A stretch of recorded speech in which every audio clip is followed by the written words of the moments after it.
नमस्कार, hornbill TV में आपका स्वागत है और मैं आपके साथ प्रिया बिस्ट। बुलेटिन की शुरुआत करते हैं। सचिवालय में मुख्यमंत्री पुष्कर सिंह धामी ने लोक निर्माण विभाग की गेम चेंजर योजनाओं की समीक्षा बैठक की। वहीं उत्तराखंड नागरिक उड्डयन विकास प्राधिकरण विभाग की गेम चेंजर योजनाओं की भी समीक्षा की गई। इस दौरान सीएम ने अधिकारियों से फीडबैक लिया और योजनाओं को जन जन तक पहुंचाने के साथ ही आ रही समस्याओं के जल्द से जल्द समाधान के निर्देश भी दिए।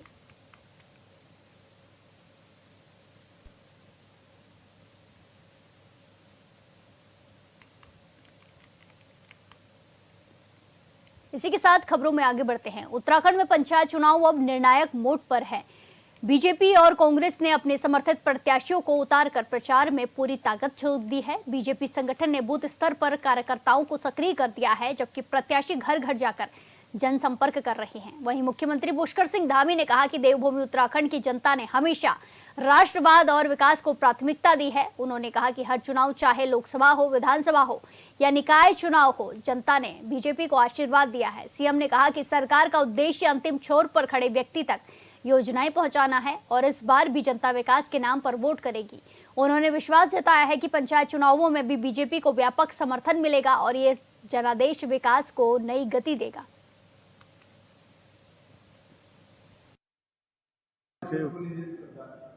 देवभूमि उत्तराखंड के लोग हमेशा से उन्होंने विकास को प्राथमिकता दी है, राष्ट्रवाद को प्राथमिकता दी है और हर चुनाव में उन्होंने अपना आशीर्वाद देकर हमें काम करने के लिए प्रोत्साहित किया है।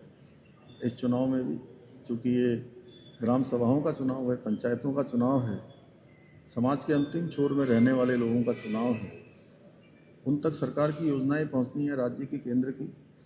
तो मैं यही कहना चाहूँगा कि जैसे उन्होंने, चाहे लोकसभा हो, विधानसभा हो या नगर निगम हो, नगर पंचायतें हो, नगर पालिकाएँ हों, सभी में भारतीय जनता पार्टी को अपना आशीर्वाद दिया है, समर्थन दिया है।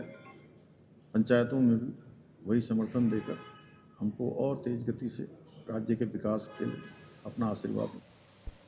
मुख्यमंत्री पुष्कर सिंह धामी ने राज्य स्थापना दिवस से पहले आईटी, शहरी विकास और ग्रामीण विकास विभागों की समीक्षा बैठक की।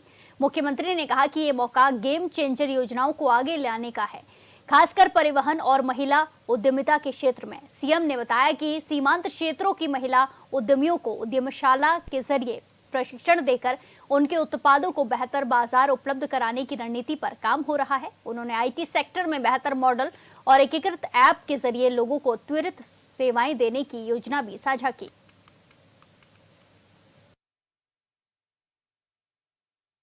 आज आईटी डिपार्टमेंट, शहरी विकास और ग्रामीण विकास विभाग की समीक्षा की है और ये समीक्षाएं हम निरंतर कर रहे हैं, लेकिन इस समय हमने कुछ समीक्षाओं के लिए, जो कि राज्य का हमारा स्थापना दिवस नज़दीक है, 25वें साल का स्थापना दिवस, तो उसमें गेम चेंजर योजनाएं अर्बन क्षेत्र में और कैसे अच्छा काम हो सकता है। ग्रामीण विकास विभाग राज्य के अंदर जो बहुत सारी हमारी महिला उद्यमियाँ हैं, छोटे छोटे उत्पाद बनाती हैं, उन सभी को आगे कैसे लाया जाए। सीमांत क्षेत्रों में लोगों को, और जो हमारे इनक्यूबेटर सेंटर जो चलते थे, हमारे उद्यमशाला, अब हमने उनका नामकरण करा है उद्यमशाला।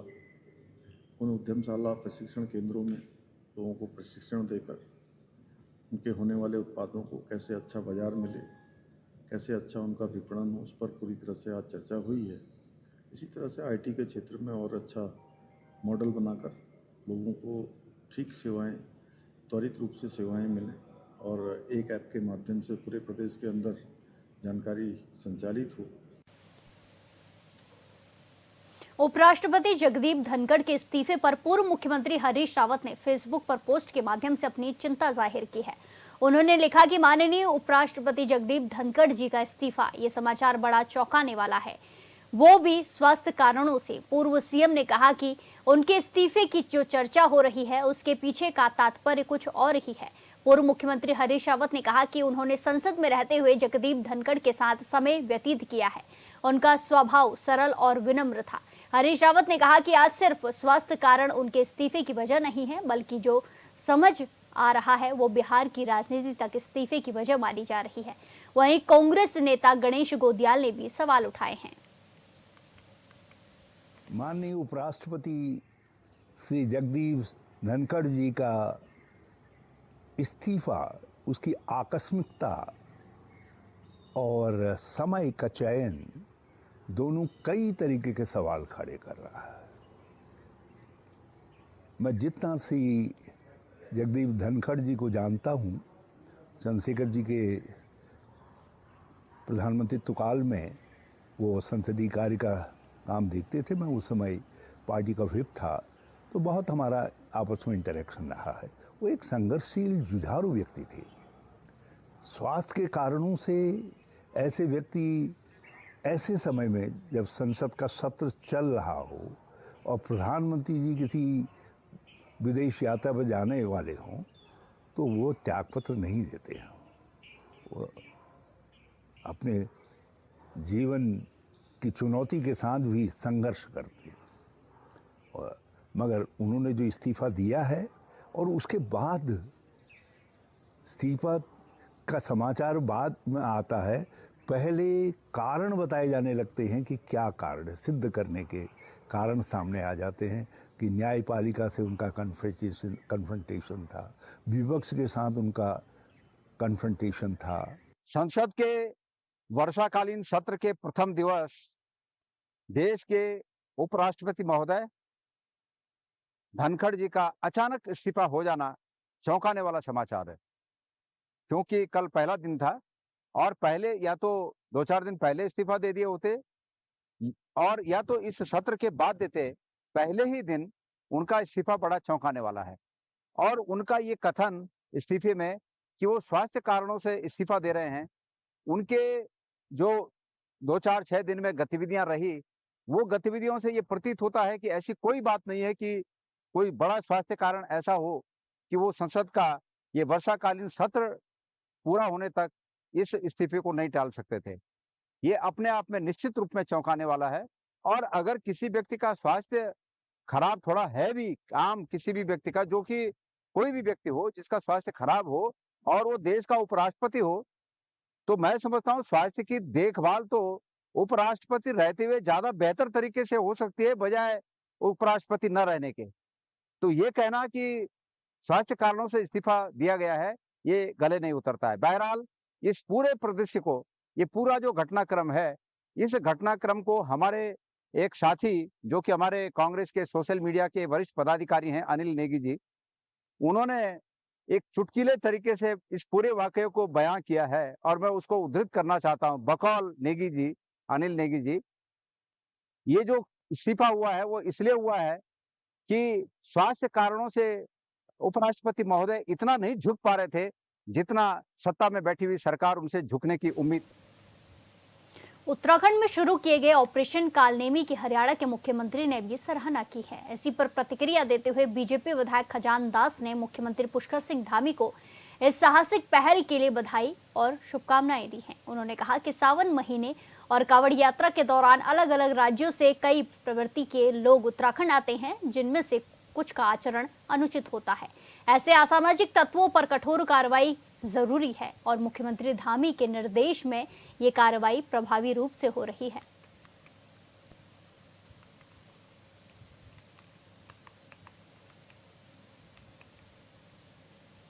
प्रदेश में पंचायत चुनाव को लेकर बीजेपी ने पूरी ताकत झोंक दी है। पहले चरण के प्रचार में पार्टी के अधिकृत प्रत्याशियों ने कोर कसर नहीं छोड़ी और कार्यकर्ताओं ने भी उसे भरपूर सहयोग दिया है।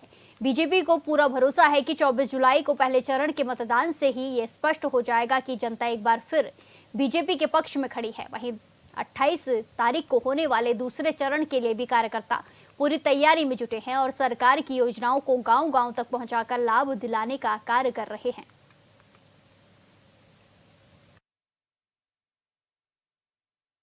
बिल्कुल देखिए, क्योंकि पहले चरण का जो हमारा प्रचार प्रसार है वो आज थम जाएगा और हमारे जितने भी प्रत्याशी हैं जिनको पार्टी ने अधिकृत किया है, उन्होंने प्रचार प्रसार में कोई कमी नहीं छोड़ी और कार्यकर्ताओं ने उनका पूरा सहयोग किया और हमें पूरा भरोसा है कि जनता पंचायत के चुनाव में भारतीय जनता पार्टी को एक बार फिर आशीर्वाद देगी और हमारी पूरी तैयारी है चुनाव को लेकर के। पहला चरण 24 को है। 24 को आपको पता लग जाएगा कि हमारे कितने लोग अधिक से अधिक पंचायत का चुनाव जीतने जा रहे हैं। और फिर दूसरा चरण हमारा 28 तारीख को है, उसके लिए भी हमारा कार्यकर्ता तैयारी कर रहा है और जनता के बीच में सरकार की उन योजनाओं को पहुंचा करके उनको लाभ देने का काम कर रहा है। और हमें पूरा भरोसा है कि प्रदेश के अंदर एक बार फिर पंचायत के चुनाव में भारतीय जनता पार्टी अपना परचम लहराने का काम करेगी। इसी के साथ खबरों में आगे बढ़ते हैं। भारतीय जनता पार्टी ने गैरसैंण को उत्तराखंड की ग्रीष्मकालीन राजधानी घोषित कर उसे राजधानी के अनुरूप विकसित करने की दिशा में ठोस कदम उठाए हैं। सरकार का कहना है कि गैरसैंण में इंफ्रास्ट्रक्चर को बेहतर करने के लिए निरंतर काम किया जा रहा है। वहीं न्यायालय में सुनवाई के दौरान न्यायाधीश की टिप्पणियों पर बीजेपी ने कहा कि न्यायालय की कार्यवाही पर टिप्पणी करना उनका काम नहीं है, जबकि कांग्रेस हमेशा संवैधानिक संस्थाओं पर सवाल उठाकर राजनीति करती है। देखिए, गैरसैंण को ग्रीष्मकालीन राजधानी बनाने का काम भारतीय जनता पार्टी की सरकार ने किया, ये पूरा प्रदेश जानता है। गैरसैंण में किस प्रकार से बेहतर इंफ्रा हो, किस प्रकार से गैरसैंण को राजधानी के लिए मुफीद बनाया जाए, इस पर हमारी सरकार बखूबी काम कर रही है। और रही न्यायालय की टिप्पणी की बात, तो माननीय न्यायाधीश हैं, वो सुनवाई के दौरान उन्होंने जो बातें कही हैं वो न्यायालय के एक न्यायाधीश के ज्यूरिडिक्शन का विषय है, न्यायालय के अंदर चलने वाली बहस और उसका विषय है। न्यायालय पर टिप्पणी करना भारतीय जनता पार्टी का काम नहीं है। कांग्रेस संवैधानिक संस्थाओं पर टिप्पणियां करती है, कांग्रेस संवैधानिक संस्थाओं के पर हमेशा प्रश्न चिन्ह लगाती है। तो चाहे न्यायालय हो, चाहे अन्य संस्थाएं हो, कांग्रेस का काम है कि जो संवैधानिक संस्था है उन पर टिप्पणी कर कर, उन पर प्रश्न चिन्ह लगाकर राजनीति करना। भारतीय जनता पार्टी जिस प्रकार से हमारी सरकार चल रही है, हम जिस प्रकार से काम कर रहे हैं, उत्तराखंड की जनता हमारे साथ है। आपने ये बार बार देखा भी है, चाहे लोकसभा का चुनाव हो, विधानसभा का चुनाव हो, नगर पंचायत, नगर पालिकाओं, नगर निगमों का चुनाव हो, भारतीय जनता पार्टी की ट्रिपल इंजन की सरकार सभी। गायक पवन सेमवाल के मुख्यमंत्री पुष्कर सिंह धामी पर गाए गए गाने ने राजनीतिक उथल पुथल मचाई हुई है। पवन सेमवाल को नोटिस जारी करने के साथ ही गिरफ्तार किया गया तो राजनीतिक दलों के बीच जुबानी जंग भी देखने को मिल रही है। कांग्रेस उपाध्यक्ष सूर्यकांत धस्माना ने कहा कि किसी भी साहित्यकार, गायक, कलाकार, पत्रकार या किसी अन्य को अपनी भाषा की मर्यादा का ध्यान रखना चाहिए। वहीं उन्होंने कहा कि किसी भी राज्य सरकार को आलोचना सुनने का साहस होना चाहिए।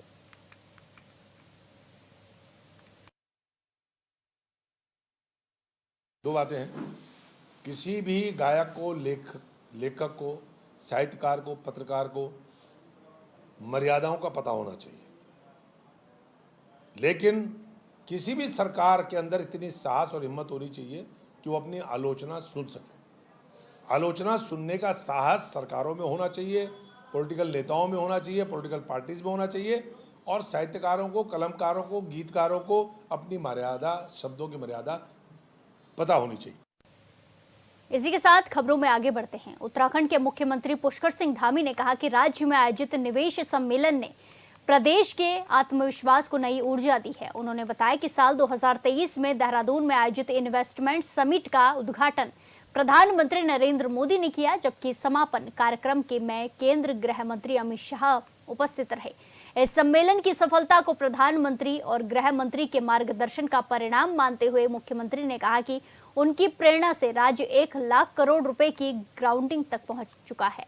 गृह मंत्री की मौजूदगी में हुई ग्राउंडिंग सेरेमनी ने प्रदेश के विकास प्रयासों को और अधिक मजबूती दी है।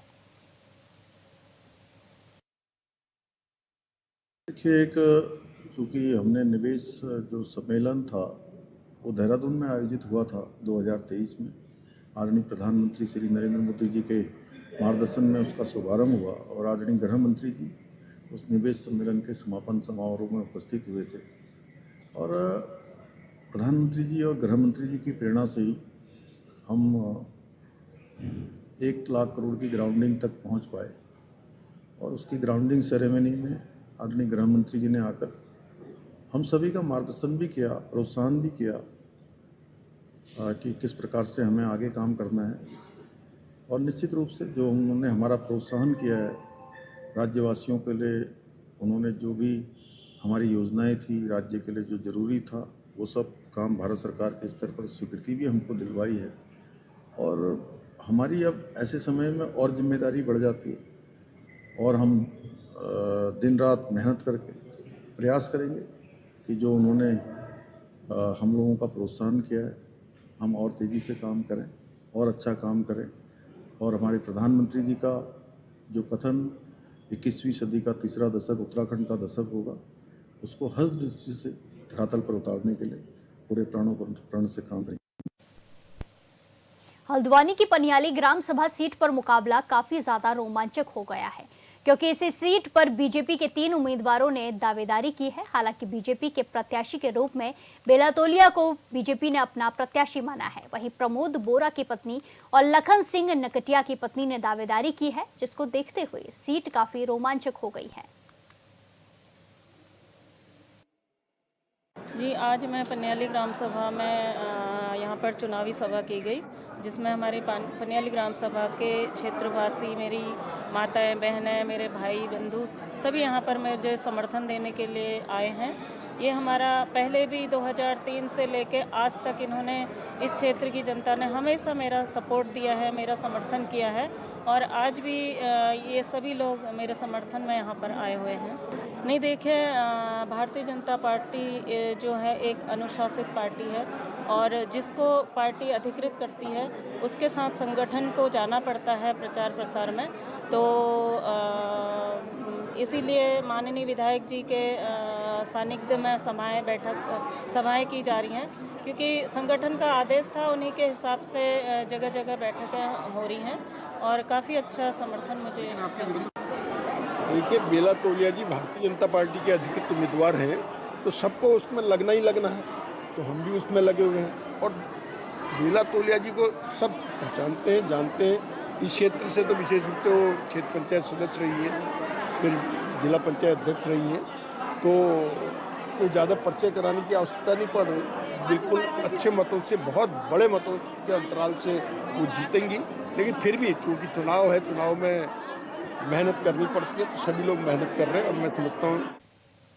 पार्लियामेंट सत्र के पहले ही दिन सपा की बैठक को लेकर सियासत गर्मा गई है। वहीं उत्तराखंड वक्फ बोर्ड के अध्यक्ष शादाब शम्स ने तीखा हमला बोलते हुए कहा कि तुष्टीकरण की राजनीति अब मस्जिदों तक पहुंच गई है। उन्होंने आरोप लगाया है कि अखिलेश यादव पार्लियामेंट परिसर स्थित मस्जिद को अपनी पार्टी का हेडक्वार्टर समझ बैठे हैं और वहां सांसदों के साथ पॉलिटिकल मीटिंग कर रहे हैं, राजनीतिक बैठक कर रहे हैं।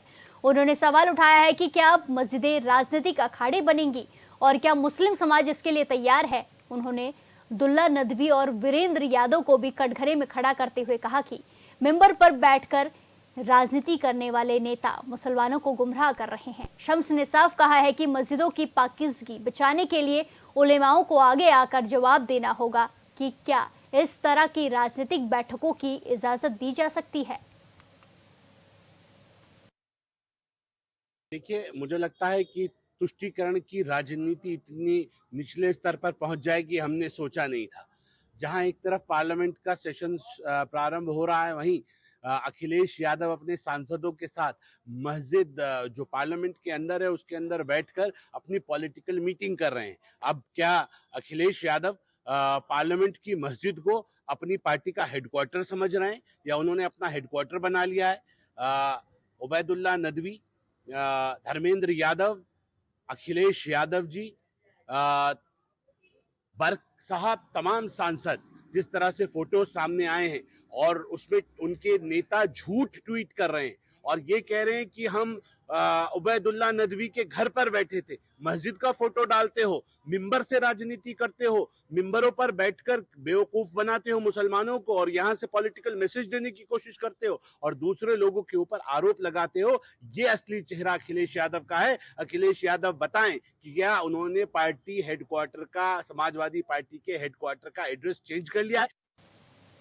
बीजेपी नेता नरेंद्र सिंह रावत कुट्टी ने त्रिस्तरीय पंचायत चुनाव में बड़ी संख्या में बीजेपी समर्थित प्रत्याशियों के बहुमत से जीतने का दावा किया। उन्होंने अपने निर्वाचन क्षेत्र बदलवाने वाले प्रत्याशियों पर भी निशाना साधा। उन्होंने कहा कि कलजीखाल क्षेत्र के निवासी महेंद्र सिंह राणा कुल्हाड़ सीट से जिला पंचायत सदस्य पद पर चुनाव लड़ रहे हैं। ऐसे में उनके खिलाफ एक पूर्व सैनिक मैदान में खड़ा है। उन्होंने कहा कि नरेंद्र मोदी के प्रधानमंत्री बनने के बाद सैनिकों का सम्मान जनता के दिल में बढ़ा है। ऐसे में स्थानीय उम्मीदवार होने के कारण विपक्ष में खड़े पूर्व सैनिक को इसका फायदा हो सकता है।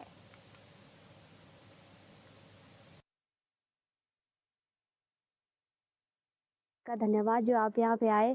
और मैं कोटा क्षेत्र पंचायत से उम्मीदवार हूँ। तो हॉस्पिटल के हालात आप देख ही रहे होंगे कि कैसी है, मतलब इस यहाँ पे डॉक्टर भी कमी है। तो सबसे पहले हॉस्पिटल की हालत बहुत ख़राब है, जैसे कि आप देख सकते हो रोड भी ख़राब है। जंगली जानवरों का यहाँ सबसे वो डर है। यहाँ पे डॉक्टरों की भी कमी है, सफाई वगैरह बहुत सारी कमियां है, जैसे रोड भी अभी ठीक नहीं है यहाँ की। जैसे कि आपने बोला कि रास्तों की समस्या तो यहाँ पर बनी हुई है, हम भी देख रहे हैं कि रास्तों की समस्या यहाँ पर बनी हुई है। इससे पूर्व में मैं ज्येष्ठ प्रमुख विकास खंड बीरूखाल में रहा हूँ और मेरा जो क्षेत्र था वो था घुड़ैना। तो घुड़ैना से मैं निर्विरोध जीतकर ब्लॉक में बैठा हूँ। तो मेरे क्षेत्र में देखिए, हमें तो पीड़ा अपने इस क्षेत्र में, क्योंकि कर्म भूमि और जन्म भूमि में फर्क तो होता ही है। वहाँ हमारी कर्म भूमि है, हमारी जन्म भूमि है। तो मेरे जब क्षेत्र में मैं जाता था, लोग मेरे से पूछते थे या किसी का भी कोई काम हो, हमने बीडीसी में हरदम क्षेत्र की समस्याओं को रखा। आपका बहुत बहुत धन्यवाद कि आप हमारे गांव में आए, हमारी आवाज़ रखी, हमारी बात रखी। और जो ये नेता लोग हैं उन्होंने हमारी आवाज़ सुनी। हमारी बहुत सारी शर्तें हैं, हमारे गांव में कुछ नहीं, हमारे गांव में सारा प्लान हो चुका है। आप देख रहे होंगे, बस बुजुर्ग बचे हुए हैं, जेंट्स वो कोई है जिनके पास रोजगार नहीं है, बाकी यहाँ लेडीज सब जा चुकी है। यहाँ का पलायन रोकने के लिए पहले यहाँ शिक्षा होनी बहुत जरूरी है। शिक्षा है तो सब चीज़ है। हमारे बच्चे हैं वहाँ, स्कूल आप देख सकते हो, स्कूल में कुछ नहीं है। 2 मास्टर है, कभी आता है कभी नहीं आता है। एक आंगनबाड़ी है, वहाँ बच्चे खेलते हैं। हम इस बार ऐसे प्रतिनिधि का चुनाव करेंगे जो हमारे क्षेत्र का विकास करेगा। खास कर लेकर यहाँ पे बहुत बड़ी समस्या है, डॉक्टरों की कोई सुविधा नहीं है। हमें 40 किलोमीटर दूर जाना पड़ता है। एक छोटी सी बीमारी भी हो तो छोटे बच्चों को वहीं ले जाना पड़ता है। गाड़ी हमें समय पे मिलती नहीं है, जिससे हमें बहुत परेशानी होती है। पहले से लगाया गया सरकार नल का, नल तो लगा रखे हैं गांव में, सबके घर में लगा रखे हैं। पानी आ नहीं रहा, कोई देखने के लिए नहीं आ रहा और पता नहीं है कब तक पानी आएगा हमारे गाँव में। इस बुलेटिन में फिलहाल के लिए इतना ही। बाकी तमाम खबरों के लिए देखते रहिए हॉर्नबिल टीवी। नमस्कार।